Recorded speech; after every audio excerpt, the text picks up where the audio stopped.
बेनीवाल जी, पवन बेनीवाल जी, संतोष जी, मंच पे सभी पार्टी के हमारे नेतागण जो मौजूद हैं और गांव के आप सब आदरणीय बुजुर्गों, माताओं, बहनों, नौजवान दोस्तों, किसान भाइयों और प्यारे बच्चों, बहुत गर्मी है मैं जानता हूँ, फिर भी आप सब लोग यहाँ सभा में मौजूद हो। और मैं तो धन्यवाद देना चाहता हूँ शैलजा जी का कि उनके चुनाव लड़ने के कारण आज मुझे आप सबके दर्शन करने का मौका मिल गया और आपके गांव में आप सब से मिलकर बहुत अच्छा लगा। जो मान सम्मान आपने दिया उसके लिए मैं आपका आभारी हूँ। मैं बहुत लंबा भाषण नहीं दूंगा, लेकिन 2000 ऐसी बातें हैं जो मैं समझता हूँ हमको जाननी पहचाननी चाहिए। देश में प्रदेश में जो हालात बने हैं साथियों, ये चुनाव भारी बहुमत से शैलजा जी जीतेंगी, कांग्रेस पार्टी जीतेगी, लेकिन ये संदेश पूरे देश में जाना चाहिए कि वो लोग जो किसान के नाम पर राजनीति करते हैं, किसान के नाम पर वोट लेते हैं और उसी किसान को उजाड़ने का काम करते हैं। 10 साल से लगातार दोनों प्रदेश की सरकार और केंद्र की सरकार एक ही काम किया है और मैं तो कहता हूं अगर किसान को अपने हाल पे छोड़ देते वो भी मंजूर था। किसान तो सदियों से किसानी करता आया है, अपने बच्चों का पेट पालता है, पूरे देश का पेट पालता है। किसी की कोई सहानुभूति नहीं चाहिए, अपने दम पर काम कर सकते हैं। लेकिन 10 साल से ऐसी नीतियां बनाई हैं, 3 ऐसे कार्य कानून बनाए देश के अंदर जिस पे सैकड़ों किसानों को शहादत देनी पड़ी 1.5 साल तक दिल्ली में बैठ के, तब जाके वो काले कानून वापस किए। और कानून भी क्या थे? देश में जो अनाज मंडियां हैं, अनाज का व्यापार होता है, जो फसल पैदा होती है, उसमें सारे देश का लाखों करोड़ का जो अनाज का व्यापार होता है वो चंद लोगों के हाथ में देके सरकार की मंडियों को बंद करना चाहते थे। आप कल्पना करो, अगर 2, 4, 10 लोग पूरे देश में सारी कनक, सारा कपास, सारा गेहूं, चावल सबका खरीदना और बेचना चंद लोगों के हाथ में चला जाएगा तो देश के क्या हालात होते। और किसने कहा था इनको? मुझे याद दिलाओ, 2014 में जब सरकार बनाने वाले थे बीजेपी वाले, कभी इन्होंने कहा था कि सरकार बनाने के बाद हमें 3 काले कानून लेकर आएंगे? कभी सरकार ने कहा था कि महंगाई इतनी हो जाएगी, गैस और सिलेंडर और डीजल 100 रुपए लीटर बिकेगा? किसानों के साथ शोषण करना कहीं ना कहीं दबाव था, चंद लोगों को खुश करने के लिए। जिन लोगों को आपने पूरे देश के हवाई अड्डे, रेलवे लाइन, खान के गोदाम, बिजली घर सब दे दिए, उन लोगों को आप अनाज मंडी देना चाहते थे। ऐसे लोग जो किसान की सुनते नहीं। अरे मैं तो कहता हूं किसान की बात करने वाला इस पूरी सरकार में दिल्ली में कोई बैठा नहीं है, किसी को परवाह नहीं है। मुझे तो याद नहीं कोई ऐसा कोई किसान नेता इस केंद्र सरकार का या प्रदेश सरकार का हो जो बोल सके कि मैं बीज की, खाद की और बिजली की कीमत कम कराऊंगा, मैं महंगाई कम कराऊंगा। कांग्रेस पार्टी ने, मैं आपको खुशी से बताना चाहता, मुझे फख्र है मेरी पार्टी के ऊपर, हमने पहली पार्टी है जिसने वादा देश के साथ किया। हमारी सरकार बनेगी तो एमएसपी पे हम कानून बनाएंगे, समर्थन मूल्य का कानून बनेगा। और वो लोग जो किसान की फसल औने पौने दाम में लेते हैं, जमाखोरी करते हैं, कालाबाजारी करते हैं, उन लोगों की दुकान बंद कर एक कानून बनेगा। अभी तो समर्थन मूल्य की घोषणा हो जाती है और फिर लोगों को मोहताज होना पड़ता है कि भाई हमारा दाम दे दे, तो जो सरकार का दाम है। जब कानून बन जाएगा उस दाम से नीचे कोई खरीद नहीं पाएगा। ये ऐसा कानून सरकार बनेगी, हमारे दम लेकर आएंगे। हम लोगों ने कहा कि जीएसटी लगाई आपने। अब जीएसटी खेती का जो भी उपकरण है, ट्रैक्टर है, हल है, सब चीजों के ऊपर जीएसटी लगा दी है। हमने कहा हमारी सरकार बनेगी, कृषि में काम आने वाले सारे उपकरण उस पे से जीएसटी हटा देंगे ताकि किसान को राहत मिले। 30 लाख पद हैं भारत सरकार के जो खाली पद हैं, 30 लाख पद। हमारी सरकार बनेगी तो तुरंत प्रभाव से उन पदों को भरेंगे और 50% वो पद महिलाओं के लिए हम लोग रखना चाहते हैं। अब देश में 10 साल से सरकार है। इन 10 सालों में बीजेपी ने सब कुछ किया, खूब भाषण दिए। आप लोग भी टीवी देखते होंगे, कोई चैनल दबा लो वही फोटो दिखेगा आपको, अखबार में, टेलीविजन में, सिनेमा में, होर्डिंग में, झंडे में, बैनर में, पोस्टर में, पूरी ताकत लगा रखी है, इतना पैसा संसाधन लगा रखा है।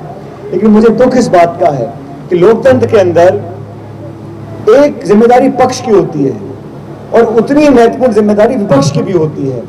भाई सवाल पूछने वाला तो कोई चाहिए। अब तराजू है, अगर वो आपस बराबर तुलता नहीं तो तराजू किसी काम का नहीं। तो विपक्ष और पक्ष दोनों जरूरी। बीजेपी ने कहा हम कांग्रेस मुक्त बनाना चाहते हैं इस देश को, विपक्ष मुक्त बनाना चाहते हैं। ये कैसी राजनीति है? आप चुनाव लड़ो, हार जीत होती रहती है, लेकिन सवाल पूछने का अधिकार तो हम लोगों को है। संसद के अंदर, संसद के बाद जवाबदेही तय करने का तो है।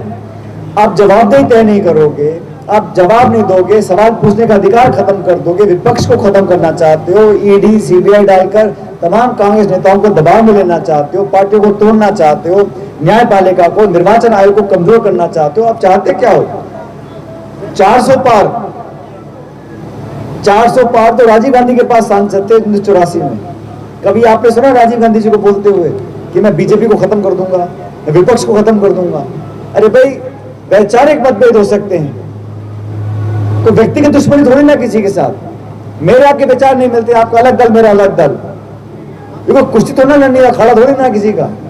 वैचारिक मतभेद हो, चुनाव लड़े, हार जीत होती रहती है, लेकिन इस देश में संवैधानिक संस्थाओं को जानबूझ के कमजोर किया जा रहा है। मैं आपको उदाहरण देता हूं। हमारे देश में लोकतंत्र मजबूत है, पूरी दुनिया में भारतवर्ष का नाम है कि हिंदुस्तान का लोकतंत्र सबसे ज्वलंत है, सबसे गहरी जड़ें हिंदुस्तान में लोकतंत्र की हैं। हमारे पड़ोस के मुल्क हैं, कोई कहता है कि पाकिस्तान में लोकतंत्र मजबूत है, कोई कहता है कि रूस में लोकतंत्र मजबूत है। वोट तो वहां भी पड़ते हैं। वोट डालना या वोट डालने का अधिकार लोकतंत्र की गारंटी नहीं है। लोकतंत्र वहां मजबूत है जहां न्यायपालिका मजबूत है, जहां निर्वाचन आयोग मजबूत है, जहां विपक्ष मजबूत है, जहां मीडिया मजबूत है। तो लोकतंत्र के लिए जरूरी है कि संवैधानिक संस्थाओं को हम लोग मजबूत रखें। और ये देश कृषि प्रधान देश है, और 10 साल से यहाँ पे सरकार भाजपा के हरियाणा में। एक बात और बोल के जा रहा हूं आपको, आज ये तो चुनाव लोकसभा के हैं, कुछ महीने बाद विधानसभा चुनाव होंगे। हरियाणा के अंदर सरकार कांग्रेस पार्टी की बनने जा रही है, कोई रोक नहीं सकता।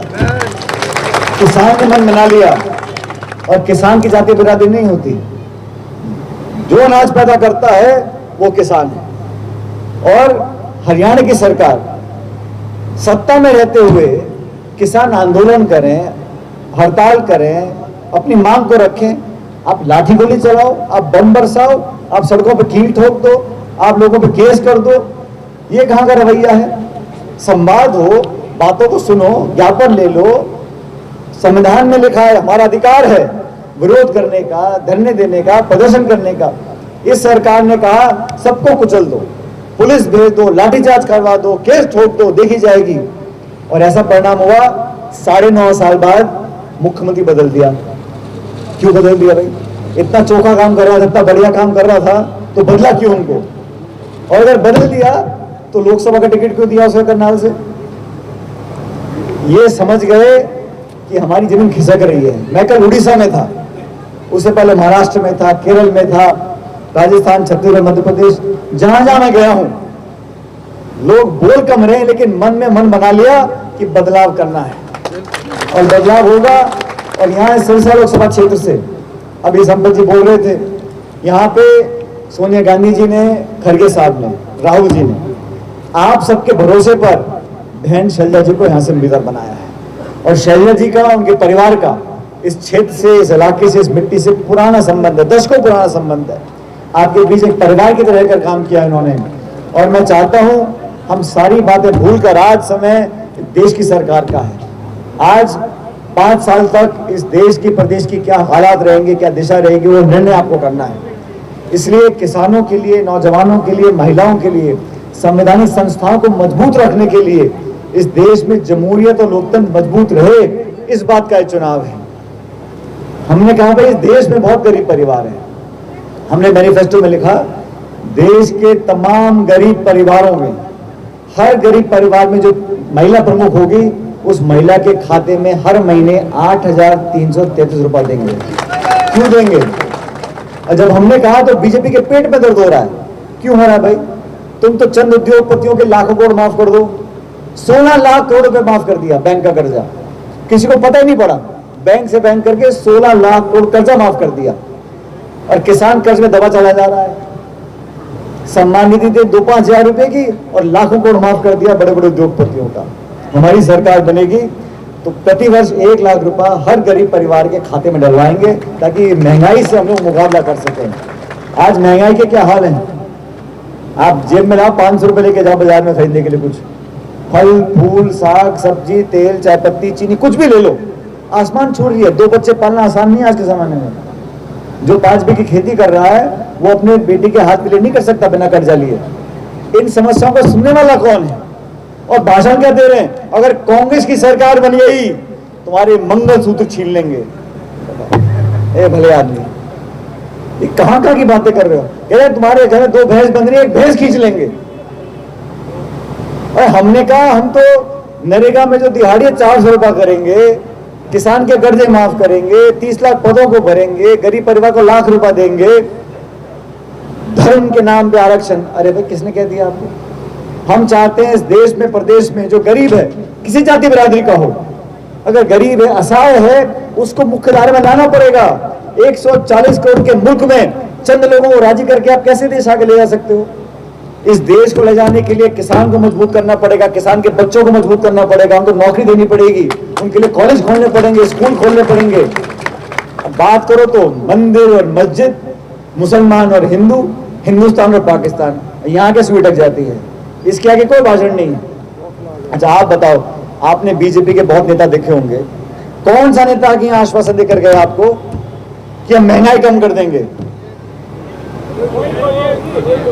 बीजेपी ने कहा था ना कि किसान की आमदनी दुगनी करेंगे।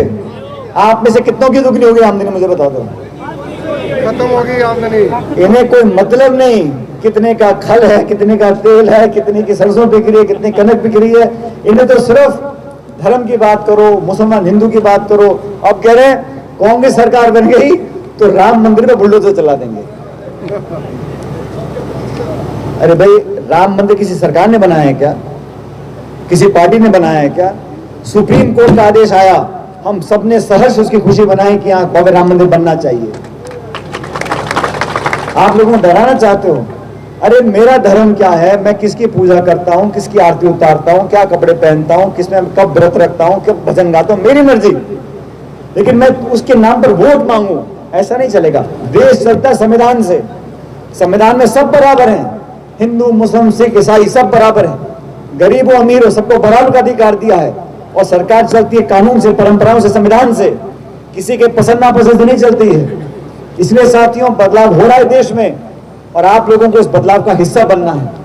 हम सब आज शैलजा जी के लिए आपसे वोट मांगने आए हैं और हमारी बड़ी बहन है, मैं लंबे अरसे से उनको जानता हूं, उनके परिवार ने बहुत सेवाएं प्रदेश और देश की है, पार्टी की की, आप लोगों की है। तो मेरा आपसे निवेदन, अभी मुझे पता नहीं है उम्मीदवार कितने लड़ रहे हैं लोकसभा के, 3 4 5 लोग लड़ रहे हैं चुनाव, लेकिन आप लोग जानते हो जब जीत हो रही है तो जीत मोटी करानी है और लगे कि यहाँ से लाखों वोट से कांग्रेस पार्टी जीत कर जा रही है। हमारा राजस्थान बहुत दूर नहीं है, वहां पर सब लोगों से मिलने का, आपका तो बहुत रोटी बेटी का रिश्ता है। यहाँ बहुत सारे मुझे साथी मिलकर हनुमानगढ़ के राजस्थान के लोग घूम रहे हैं, आप सब जानते हो। हमने हमेशा लोगों को आगे बढ़ाने का काम किया, नौजवानों किसानों को मौका देने का काम किया। लेकिन आज मैं आपसे वोट मांगने आया हूँ। 25 तारीख को जब वोट पड़ेगा, ये पंजे का हाथ का निशान है, बटन दबाकर शैलजा जी को जिताना है। और आप इस बात को याद रखना, शैलजा जी जीतने के बाद दिल्ली में आपकी सेनापति बनेंगी, आपकी वकील बनेंगी, आपकी हमदर्द बनेंगी और आपकी बेटी बहू बनकर आपके काम करने का काम करेंगी। लेकिन आपसे मेरा निवेदन है, अब से लेकर 25 तक आप सब लोगों को ये जाति बिरादरी धर्म गोत्र सब भूलकर, कांग्रेस सबकी पार्टी है, सबको साथ लेकर चले हैं। ये कृपया करके 25 तारीख को हाथ का बटन दबाएं और कांग्रेस पार्टी को शैलजा जी को जिताएं। मैं आप सबका धन्यवाद करना चाहता हूं। आप सब ने बहुत मान सम्मान किया और 12 14 15 पगड़ी आपने बना दी। और मैं सब ये गांव दिल्लो गांव है ना, ये गांव मुझे याद रहेगा। यहाँ 15 पगड़ी आप लोगों ने बनाई है, आपका बहुत बहुत मैं धन्यवाद करता हूँ। भगवान से प्रार्थना आप लोग खुश रहो। बहुत बहुत जय हिंद, राम राम साहब। पायलट कांग्रेस पार्टी